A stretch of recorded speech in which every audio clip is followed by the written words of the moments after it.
Hey guys, Dave here from Nerdarchy 4 Nerds by Nerds, hanging out with the crew. Well, I'm Ted. I'm Nate. And today we are delving back into the Player's Handbook Companion for what is it? Elemental Evil. Elemental Evil. There's like Apocalypse in there somewhere too, I think. He keeps saying that, but I don't see Apocalypse anywhere. It's the art similarities really getting them. Yeah, well, the module, the whole, this is the player's companion to that module or adventure path or whatever they're called anymore. I don't even know what is this game we're playing. Monsters and Mazes? Yes. Houses and Humans? Yeah, so we actually, what we're going to talk about now is all the new sweet spells they added. Yeah, I just did an approximation, and there's over 40 spells. New spells. They gave a lot of love to everybody but the Divine Classes. Sorry, Paladins. Sorry, Clerics. You guys just suck. Yeah, so the Druid got the most love. Yep. Which I guess makes sense. I mean, they're the nature caster. Yep. They got some really cool cantrips. So, well, there's cantrips abound here. It's like, oh, you want to go play with all this stuff? Here you go. Well, like here's kind of like the thing too, right? When the way spellcasting is set up, you get a lot less of it than you did in previous editions. But you get a lot more cantrip, right? So you're going to do that as much as you can. So having cool options there is just, well, cool. I mean, it's unfortunate that the Druid doesn't actually get very many cantrips, but they start off with 2, and if you go with the spellcastery Druid, you get 1 more. Right. Mm-hmm. But hey, Warlock can take them from anywhere. That is true. So he'll probably be using them more than the Druid. Oh man. So, what do you guys think? Any fan favorites back that you were missing? I would say pretty much most of the named spells in here I've been missing. Yeah. Like Abi Dalzim's Horrid Wilting is fantastic. Is it I fantastic? love that spell. Oh yeah. Is it like an 8th level spell though? Yeah, it's high, but Yeah. once you get it, you just want to use it all the time. I have to say that I was super excited when I read through the spell list and I saw Magic Stone. And then I actually read that number 1, it's not a cleric spell anymore. It's totally nerfed, to what it was in 2nd edition, and 3rd edition. And my Undead Slayer just it's not going to be the same. It used to be like 6 to 21 plus your strength bonus to damage. That was an absolutely ridiculous spell, I thought. As a first level, that was a lot of damage to undead. Double damage on undead, right? Yes. Yeah, that was ridiculous. Clerics should never be able to do anything that good. Never, ever. Well, I mean, and in 5th edition, clearly they agree. Yeah, so Magic Stone, a fan favorite of Ted's, but totally, it's the only advantage to Magic Stone is that it's the cantrip that actually allows you to use your spellcasting modifier on the actual damage roll. Yes. And it's also something where you can say, okay, well, I'm gonna enchant these stones and say, here you go, give them to somebody else, and we can all throw them, and everybody can throw them, and you all get the same modifier. You all get, you can't use your strength or dex when you're throwing it. You're using the spellcasting modifier of it. So that's interesting. But is it the only damaging cantrip that doesn't scale? It is. I think so. Like, I want to know the reason for that. Like, why can't it? Why doesn't it do 2d6 at 5th level? Is it that powerful that you get the modifier on it? It's so strong. Or why not extra stones? But I mean, so then rather than cast it again, you can keep throwing them. Yeah, because when you cast it, like if I read it right, you cast it and you can throw one this round. Yes. Oh, you can throw it the same round. Yes, it's not. So it doesn't even stop you from tossing it. So, but you get 3 stones, so it's like, all right, I cast it once and then I throw it, this round and over the course of the next 2. It's like, why does it have that bizarre mechanic? Yeah, it's a bonus action to cast it. So you absolutely, like, if you got the attacks, you can definitely throw magic stones. I should just read it, Ted, because I feel like you have been angered by it not being what it was. So you might have missed something cool about it, perhaps. But I'll tell you, look, the only things is you get your modifier and a range of 60 foot with a thrown weapon. So I mean, it's a die 6. No disadvantage basically up to 6. You give. I guess you give it to the halfling rogue and be like, bing him in the head with this, or You could give it to give it to the fighter that can't hit the broadside of a barn because he dumped his decks, and be like, here, throw this. You'll be really good now. So there's some definite advantages, and there's absolutely a nostalgia factor that for me this spell is not what it once was, but there are plenty of other really great stuff that's in here. I look at Flame Arrow, and it's totally different than what I remember. Now it's like, hey, yeah, it's way better. I'm going to cast this on a quiver, and now I'm doing all this extra fire damage on the arrows that I shoot. Oh yeah, and it lasts a while too. Yeah, so you just basically get 12 arrows. Yes, rather than in previous editions, it's like one more fire spell that does fire damage. So now it's more utility. It's utility and more interesting. interesting. Yeah, absolutely. I think it's really really cool power. Well, it just adds another level to the ranger, and I mean the ranger was already was already really cool with their spells that they can cast and attack at the same time. But with this one, it's one action to cast. So you actually eat your action to cast it, but it lasts a long time. Mm-hmm. Up to an hour. The downside is though you can't have any other spells. It kind of replaces. Concentration.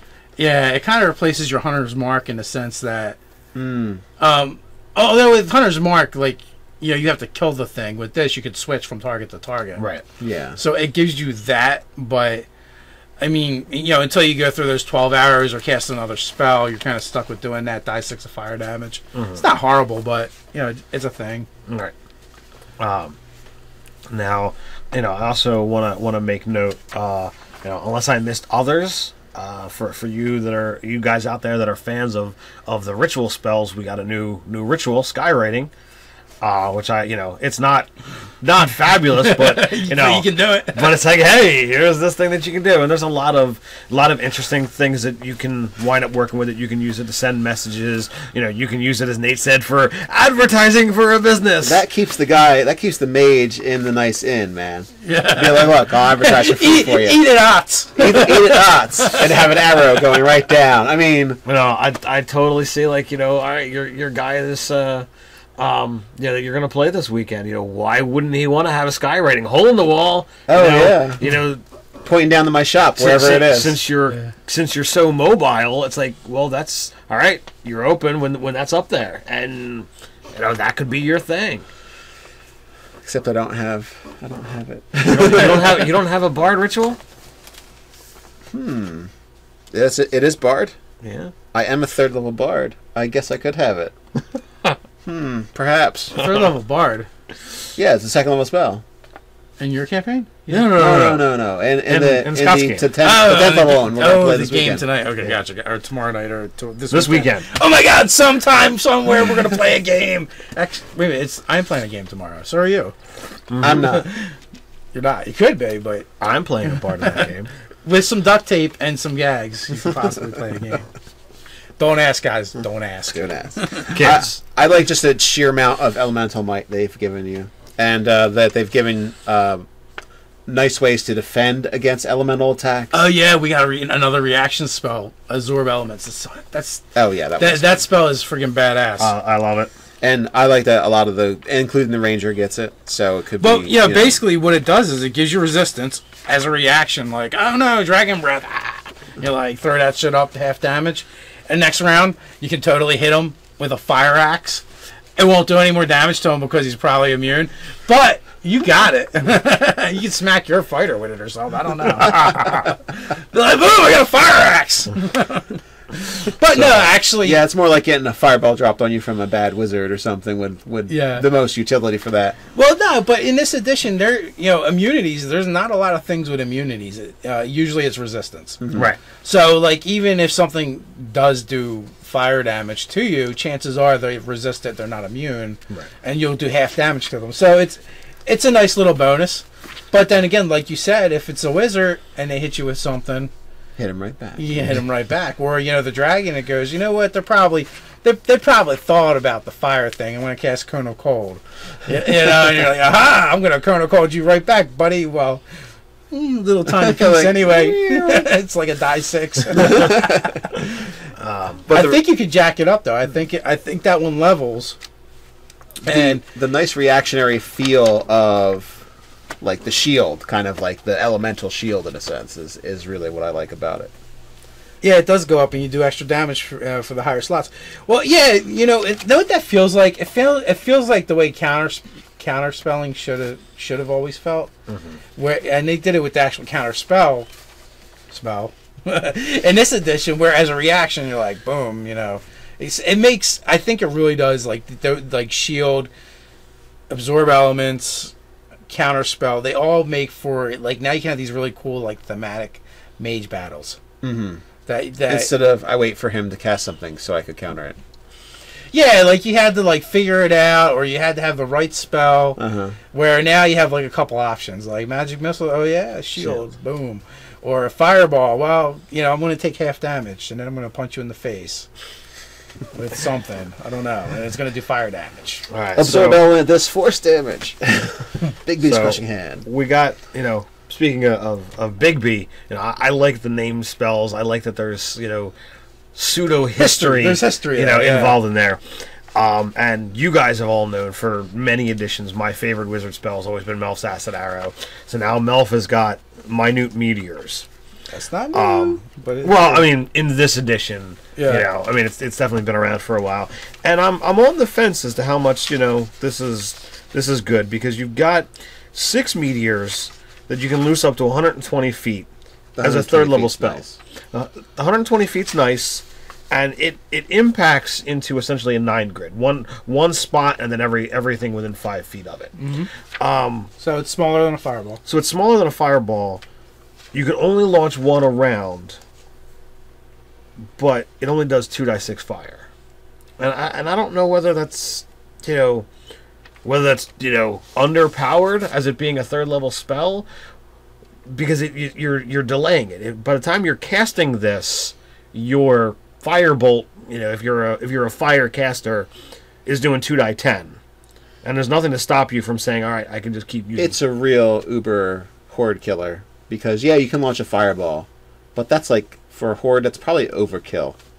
Okay. Yeah, the but meteor's like, I kill a whole bunch of goblins. I kill a whole bunch of goblins. You cast this spell, and then on the second round, you do this as a bonus action and cast fireball. Yes. Okay. Or other spells. Yeah. Yeah. I mean, that it's don't a require bonus concentration. Yeah, it's a bonus action every round.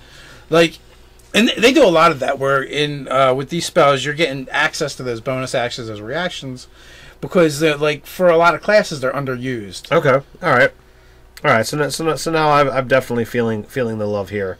You know, because, you know, I've got in, you know, the many games that's being run. You know, I've got a firecaster, and it's like, I want to love this spell, you know, not only because it's fire, it's really cool and it's fire, but it's also because, you know, I got that nod to, you know, my favorite historical caster of Melf. Yeah, so. Well, you know, the other thing that we get is we get a lot of, like, the elemental version of prestidigitation. Oh yeah. Like, with, you know, each element has their own control fire, control water, where you kind of and you know, like you pointed it out, but I didn't realize that you can keep casting prestidigitation over and over again, up to 3 times. So like you have, like, the druid can cast bonfire, and then he can use his control flame to play with it, essentially. Yes. And you're doing it at will, so you can do kind of, you know, fun things. Or, you know, or you could just have a bonfire that burns really bright for an hour, or you can have it, you know, or if it's a situation where, you know, maybe you guys are trying to hide or be stealthy and you don't want to give away your location, they can actually dim the light. So, you know, it's basically like the old dark light spell. Yeah, you still have the heat, but you don't have the giveaway. Yeah, as much. I mean, it takes 2 cantrips to do it, and druids don't have a lot.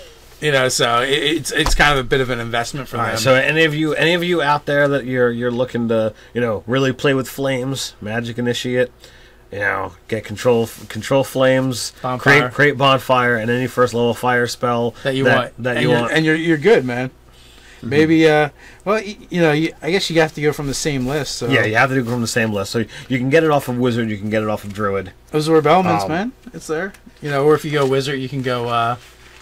Well, the Wizard gets all the cantrips as well. Yeah. Yeah, so So I think this is, as you said, over 40 spells. It's packed with lots and lots of good stuff. Don't let my, negative feelings on Magic Stone, all because of nostalgia. I mean, it's a good breakdown. It has a lot of uses there. But it really doesn't. D6 plus 3, man. That's good. That's a good cantrip damage. Maybe. And That's a if- splash of two different people. Another thing I wanted to talk about was actually gaining immunity to some kind of damage type, like fire or cold, because it's a 6th level spell, but it gives you a whole bunch of other things as well. But I think the main thing is you can just like totally shut down something's elemental attack if you're high enough caster. Where before it was like the best you could get was resistance out of something. Protection from elements was like the most powerful denier on spell, that. Yeah. Yeah, now you're like, nah, I just bathe in fire. It feels good. Like I take a bath in some magma. So- Why not? So we got 25 pages, enriched with goodness. It's a product, it's a thing. We've got, lots of good stuff. And the great part is, it's all free. Yeah, it is free. We'll have to put a link somewhere down below, maybe. So with that, if you want to stone Ted in the comments below for his tearing into the stone spell and not realizing how awesome Melf's miniature meteors are, you can, while you're at it, like, subscribe, comment, share, all that good stuff. You can go check out our Patreon and support us so that we can keep bringing you guys wonderful videos and wonderful content. You can also check us out on our Facebook page. So until next time, stay Stay nerdy. nerdy.